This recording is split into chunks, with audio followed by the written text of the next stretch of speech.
Yeah, sure. Great question. Just to listen to people and to not always talk first, I think. And that's like, I think, a big sort of like unlearning of privilege sometimes. But like, it was amazing that nature, even though it threw us around in the boat at the beginning, it then like showed us like the best day. I feel like the Weasleys are like pretty go gently in their own inherent ways, right? If we are having fun and we're with these people who are really inspiring, people can be like, oh, that's cool. I want to be, that looks fun. I want to take part. It was really when I found the title of the book, did I really think, okay, I think I want to write this book. The dust settled and I was like, okay, I think I get the angle that I'm coming at here.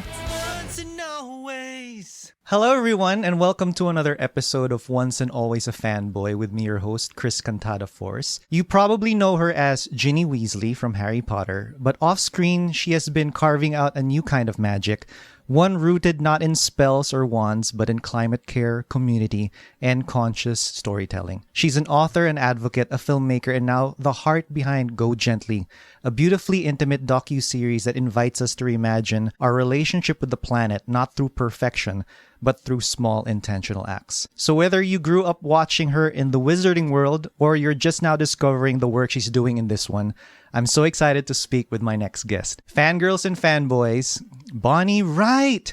Woo! Hello. Thank you so much for having me. Thank you. I can't wait to chat about all things past, present, and future. Yeah. So welcome to the show. I've been looking forward to this for a while, so thank you so much for your time. When you named your book Go Gently, was there ever a version of you that wanted to go loudly first? What did you have to unlearn about activism, urgency, or even yourself to land on gentleness as the message? Yeah, sure. Great question. Yeah, I guess for me, still keeping the word go kind of kept a little bit of urgency to it in the sense that it is a moving call to action, some sort of need. But I think gently really came from my kind of unlearning, I think, of like what sustainable action is in the sense of sustainable to like be able to keep going at it and keep that underlying strength. I think the more and more I met incredible activists who really on the front lines of climate justice, climate crisis, the more I realized, how steady that understanding is of sort of like how change takes a really long time, and how to manage kind of frustrations and how sometimes it's really important to be really angry and how other times it's really important to kind of listen and take a back seat and just trying to observe and understand the systems that are at play that you're trying to kind of change for the better. So the gently really came from a sense of like, until we are gentle with ourselves and our local environments and relationships, I don't think we can sort of like comprehend change on a big level. And there was this idea of like being gently to ourselves is the same idea as being gently to the planet because we are part of the planet, we are nature. So that was sort of it was really when I found the title of the book, did I really think, okay, I think I want to write this book. It kind of galvanized and sort of the dust settled and I was like, okay, I think I get the angle that I'm coming at here. You came from the filmmaking world where sustainability isn't often the priority. When did you start to feel that disconnect between the world you were working in and the values you were growing into? Yeah, I think for me, there's two sides of it. There's like the storylines you're seeing play out in movies and sort of pop culture worlds. And then there's the actual behind the scenes of filmmaking itself. I think for me, I was becoming growingly aware of, particularly my kind of way into the climate was really my care for the ocean and understanding like plastic pollution and the pollution that was happening there. So I started looking in my own life, like how I was, connecting with single-use plastics. And obviously when I go to work, you think, oh my gosh, like all this, hundreds of people on the Harry Potter sets every day and the reality of that consumption and then the reality of building things and making things, like what was the afterlife of a lot of these sets and props and things like that. So I definitely became hyper aware of sort of seeing that was just one pocket of one, film in a massive industry. And then for me, I think I was mainly most focused on that, the kind of behind the scenes. And then I think over time, I've become actually more interested or let's say seen more power in just the stories we're actually telling.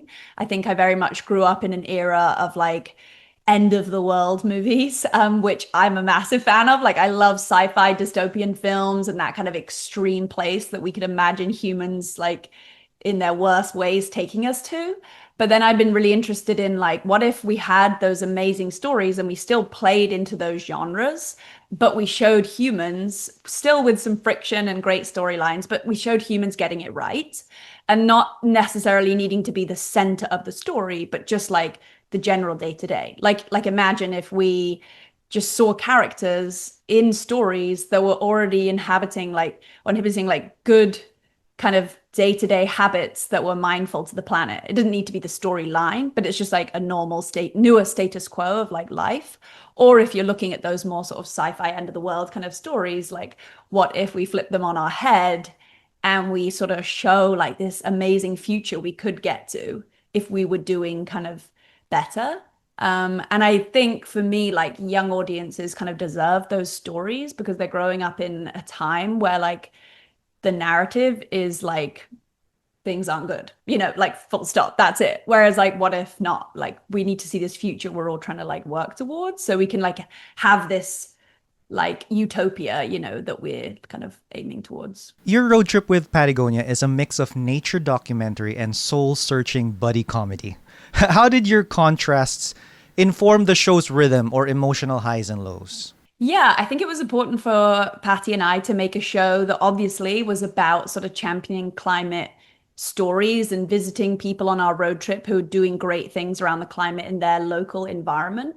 But I think at the end of the day, you need a great entertaining TV show too, in the sense that like what are things that the audience could like feel some similarities to. And I think that kind of best friend road trip kind of fun idea of things going wrong, figuring things out, kind of ending up in odd places, like those human stories are as important as the sort of climate stories we were kind of talking about. So that was really important for us, just to show like humans being silly and funny and kind of like figuring it out and not being this kind of perfect polished story. And really, the main story, whilst obviously it's us too, is really us having the opportunity to like pass the microphone to these people who are doing great things in their local communities. I love that moment when Win said, "Let's be bad until we're good and let's figure it out." Yes. What's one sustainability struggle or everyday habit you haven't broken yet that reminds you you're still learning too? Oh, yeah. For so much of my like climate journey, I've just been sort of like thinking about my own sort of world and impact. I think becoming a parent, you suddenly are thinking about so many different things. So I feel like that's a constant like low and growing experience, which is really interesting because there's just so many more things that a child like wants or is interested to, and you're like growing up in an environment of other children wanting different things. So that's kind of been an interesting way to sort of like let go a little bit. But yeah, I guess for me, I'm always trying to find new, better ways to sort of travel, I think is a big thing. I have my family back in England, so I go to see them. But when we like choose to go on holidays, vacations, like we've really tried to kind of, when we are just here at home, just go camping and doing different things that kind of similar to the road trip have that kind of smaller impact. And that's kind of important, I think, to me, and sharing that with my son to show that you don't have to go really far to have a great adventurous time. So I think I'm trying to sort of lean more into that, just looking at that impact. One of my favorite segments was when you visited the Raptor Center and I learned what mal imprinting was. Like, I was so fascinated how birds could actually imprint on humans. Yes. For you, as someone experiencing all these things firsthand, was there ever a moment during the entire trip where you felt emotionally caught off guard while filming? Like, where the lesson hit closer to home than expected? Yeah, I think there were many times. I think it was honestly just people's like personal story of like what brought them into the work that they do. I think often, there was a real personal moment or impetus to like bring them into this work, or potentially through the work that they were doing, there was some of their own kind of healing going on, which I think was kind of interesting. I remember we go in the Oregon dunes, kind of like tracking for animals, and Pina and So, who have an organization called Queer Nature that sort of do sort of like tracking sort of workshops. And it was just really interesting to hear their story and see how sort of this sense of belonging they had found through kind of like tapping into the animal world and trying to sort of like understand the life of these animals they were tracking through the marks that they lay in the sand or whatever. And it was just really interesting to be like, wow, there are just so many very specific ways that you can interact with nature. I think that's what's cool, that there's just so much opportunity for people. There isn't maybe just the one way you've maybe seen environmentalism or conservation. I think that's been quite a narrow view. So I think it was just moments like that when people shared like what this work had meant to them and how it had changed them, or maybe brought relationships in their life closer or a better understanding of who they were. I think they were just those small moments of like, wow, this work is, I'm really pleased with making this show and I'm getting the opportunity to talk with these people to just learn more about human beings. So you have this beautiful way of making people feel heard. It never feels like you're rushing towards a solution, but really sitting with someone. Was there a moment in your life that shaped how you listen to people? Yeah, I think for me, I've had the great opportunity and privilege of being in films like Harry Potter, getting to have this incredible experience of learning and growing and exposure to the world and meeting amazing, talented people. And I think my biggest lesson in kind of sitting with that has been just to listen to people and to not always talk first, I think. And that's like, I think, a big sort of like unlearning of privilege sometimes when you are trying to, or particularly work in like more climate justice space, to really listen to the people who are actually on the front lines of these issues, of being more directly affected by the kind of injustices within the climate world. So I think it's been a massive learning of just listening and just how much better a perspective you can have when you just take a bit more of a back seat sometimes. And I think that's my goal as a storyteller in the kind of documentary space, is sort of just passing the microphone and amplifying the stories that don't get, heard or as much kind of screen time as others. And I think that's the same when it comes to also like the non-communicating living beings of the world, right? There's so many, we're just one species amongst, hundreds, thousands, millions. So it's always interesting to think like, even just slowing down to bother to listen to, the birds chirping in the morning, all those kind of things. I think it's just like a practicing of slowing down, which I think for us in these times, everything is so fast. The way that we, consume media and do different things. I think that's what I love about listening to podcasts and longer form media, that you actually do get to like slow down and just listen to someone. We don't. I think people are leaning into those forms of media a bit more rather than these quick, 15-second something. So since my podcast is called Once and Always a Fanboy, I'm curious, what are you currently fangirling over? Like, are you binge watching a show? Are you listening to music a bit more in the past few days? Yeah, sure. I'm actually going to see one of my current favorite artists tonight. She's a British singer called Olivia Dean. And I'm going to be the like girl buying the merch, the t-shirt, the everything. She's definitely my version of, I don't know, people's obsession with Taylor Swift and Billie Eilish of the world. She's more my vibe. So I'm excited to see her tonight. I feel like as well, it's like you don't get to see enough live music. So I'm very grateful to see her. And then I was a bit late to the like all the Sarah J. Maas books, like A Court of Thorn and Roses and all those things. So I quickly read those 5 books recently. So I've been into a bit of a kick on the kind of folklore fantasy kind of books, kind of in that sort of young adult sort of world.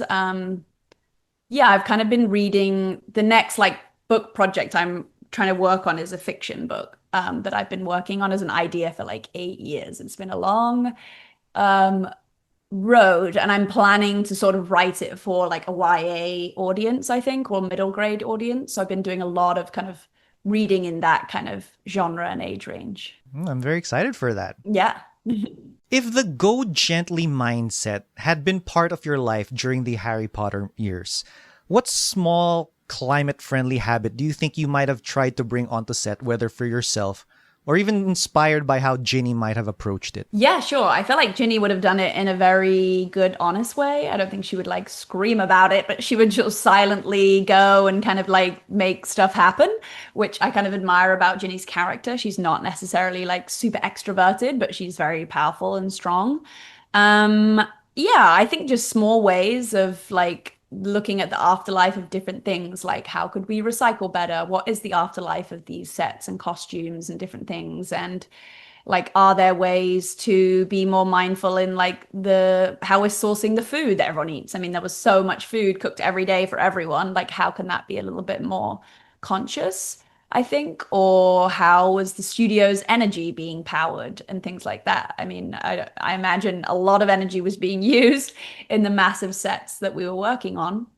So I think things like that would have been things that I would looked at, just sort of like the energy production and the afterlife of things. I mean, I think the beauty of Harry Potter is that everything was kept and archived because they already knew that people would want to see all these things. So I don't really think much was kind of anything of value was definitely not thrown away. Like they kept all the costumes, all the incredible props, all the sets are still standing today. So I think that definitely saved a lot, knowing that there was real worth and value to these things and objects because, fans and people wanted to get up close to them. So I think that's pretty cool to know that actually a lot of it is still being enjoyed. So just like what you said, Ginny Weasley is known for being quietly powerful, a trait that's easy to overlook. As someone who's also channeled power through gentleness in your recent work, do you think people underestimated that about you too? Oh, I guess maybe they just like didn't know. I feel like a lot of people will just have their relationship to me through the character I played, maybe rather than unless they have shown an interest in following the things I'm doing, and my personality. Maybe they didn't know. I mean, I've definitely had people who have kind of been interested in my work because they were first, a fan of Ginny, and then they'd be like, oh, all these other things are so cool that you're doing. Or the flip side, people have been like found my work because of more the sustainable side of things and like, oh my gosh, I didn't know you were, in Harry Potter. So I think people find you through different ways. And I also think sometimes it's hard to really show your full self. I think, I mean, we always see like a version of someone, right? Unless we've listened to every single interview they've ever been in, you're kind of only kind of pulling together bits and moments of what you understand of the person. So yeah, I think it's been amazing to have the opportunities to express more of myself, whether that's through like these pieces of work I've made, or whether it's just actually getting the opportunity to meet people in person, which I get to do a lot, which I think is really nice. I think nothing beats like actually meeting and talking to people who have been fans of the series and of my work generally. So if you were to make a documentary called Go Gently Hogwarts Edition, Yeah. what part of wizarding life would you explore? Sustainably sourced Quidditch gear or low-waist feasts in the Great Hall? Yeah. I feel like the Weasleys are like pretty go gently in their own inherent ways, right? They like hand-me-down robes. They're all about kind of, passing on their stuff. I don't think Mrs. Weasley's buying anything new very often. She's making it herself. She's knitting the jumpers. She's probably buying the secondhand stuff. Like I think they're actually a pretty inherently go gently family, I would say. But I mean, I don't know if you had the whole, magic at your fingertips. I mean, just imagine the kind of work that you could do on a large scale. I often think like a lot of the problems that we have in this muggle world, like for instance, I don't know, statistics like we could feed the world 2 times over with the amount of food waste that we create, where there's people, who don't have anything to eat. So I think how could we use magic to like better distribute the things that we have? I think that would be an amazing thing to do, when travel's not a problem for magicians in the sense of, traveling, apparating and different things like that. So I think that is, I guess they definitely more sustainably travel because they don't need to get on an airplane. So I definitely would make sure people do that and see the world. And yeah, I think just Hogwarts could probably maybe not have such abundant feasts, lots of food, be a bit more mindful of the way they're cooking. Or there's so many acres, I'm sure, that Hogwarts has. They could grow their own food. I think that would be a massive thing. Probably not in the Forbidden Forest. That would be maybe some people will come and eat the food, scary, scary animals. But I'm sure they have fields and fields of space. So I feel like they should definitely grow all their own food, compost all their own food. Um, and that could be a whole additional lesson. If you had to write Ginny a letter now, not from Bonnie the actor, but Bonnie the adult who's been through life, climate advocacy, and filmmaking, What would you want her to know about growing up? I think just to like not try to be anyone else, which I don't think she does, honestly. I think she's quite herself. Like I always say, she's like unapologetically herself. I think she just is who she is. And I think she, growing up with all those brothers, is kind of like, I'm just going to be me. I don't need to sort of be the wildest person in the room. So yeah, just to keep being her like strong, assured self, keep playing Quidditch, trust in like love, I guess, which I think she does. She's in it for the long run. And just have fun. I think maybe she's a bit too serious sometimes. I would say have lots of fun. So, if someone asks you to tell just one story from your road trip, the one that always sticks, makes you laugh, or tugs at something, what would it be? Was it releasing the hawk, planting a tree, or Wynn's reverse parking adventure? I feel like the most extreme day I felt we didn't show the boat. We go out to the Channel Islands and like the boat ferry trip that we took out there was the worst like seasickness I've ever had in my life. Like so bad that I was like, "Oh my gosh, we have to go back today." The whole time I was worried about the trip back. And I also knew, okay, when we arrive at these islands, we've got a kayak like round the island for like hours. Like I don't know if I have it in my physical self to do this. But it was just like this roller coaster of a day, like being so excited in the morning because I'd never been to those islands, then feeling so terrible on the boat that I was like, what am I doing whilst the cameras were, rolling? And then we got there and I was like, okay, we're going to get on these kayaks. And you're like, okay, I still feel sick, but okay, let's do this. And then just being absolutely sort of just amazed at the kind of kelp forest that we kayaked over and this massive sort of like waves that were crashing over the rocks and just like hearing about the island and the just all the wildlife and just having this like extreme amazing moment. And then this journey I was so worried about on the boat journey home ended up being like the calmest, stillest, best boat ride. And we saw these like incredible whales like breaching. And I was like, wow, that was an emotional day. But like it was amazing that nature, even though it threw us around in the boat at the beginning, it then like showed us like the best day. So I think it was just moments like that when you're filming a show, you got to like, the show must go on, you keep going.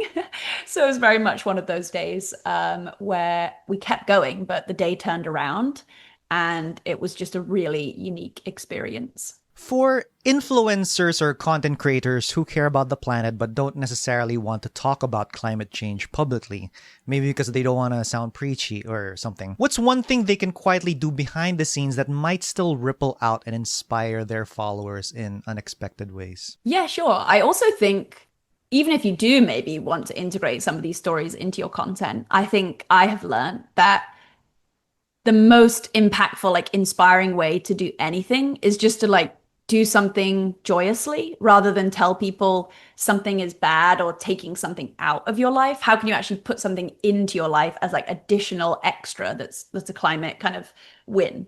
I think often we always assume that if we're going to be more environmentally conscious in the content we make or in our behind the scenes life, it's going to inherently be about taking something out of our life and living without something. But I really don't believe that that's true. And that's what I really tried to write in my book, that actually there are these things that you can like add to your life and they can actually feel quite abundant and exciting and they can be better for the climate. So I think know that I think the best way to inspire change is when you're like doing something and you look like you're having fun. People are always going to want to do that and that's the idea of our TV show. Like if we are having fun and we're with these people who are really inspiring, people can be like, oh, that's cool. I want to be, that looks fun. I want to take part rather than like, oh, now I feel bad. I do those things. No one changes through like shaming someone. But yeah, and your behind the scenes things, I think, whether it's your day-to-day life, if you're running kind of a small business, how can you look at the way that you interact with, different, things that you use online, different, how the kind of companies you support. I think we all buy things every day, right? Or we have subscription to things every day. Like how can we seek transparency behind the kind of companies that we are investing in? Because, how we spend our money and the choices we make are, sometimes as powerful as kind of the way we vote. So I think whether that's just looking at the food you buy, I don't know, the bank account you have, like all these different ways that we're kind of investing in things. There are better, there are better companies out there that are kind of have the planet in mind. And it really doesn't take much to research those things. I think now we live in a time where luckily loads of people have done great research in all this stuff. So I think and also, there are loads of content creators out there making great videos around all these things. So I think people can just, if that's the way they like to be influenced and learn, is by listening to other content creators. I think there are really loads of authentic, great storytellers out there. That's it. Thank you so much for your time. I just want to share.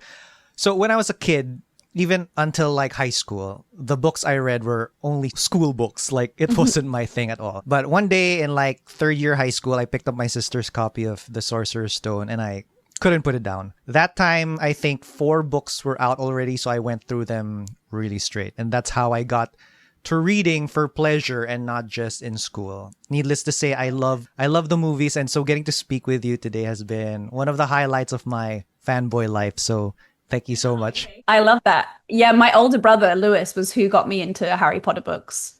He was the one who had the idea of me playing Ginny. So grateful as well for my sibling to have gotten into the Harry Potter books first. And yeah, I feel like I meet so many kids who like are the same. Like they are like, oh, I don't like to read or school. And then they actually read Harry Potter or books they love. And it's like inspired readers. Like I meet teachers and parents and librarians who are like so grateful that Harry Potter's actually inspired lots of kids to read, which is so important that we keep doing. Maybe I had a little bit of a crush on Ginny during I love it. I mean, what's not to love? She's amazing. This was such a pretty cool experience. Hope you have a great rest of your day. Yeah, you too, Chris. Thank you so much for your interest in Go Gently. I really appreciate it.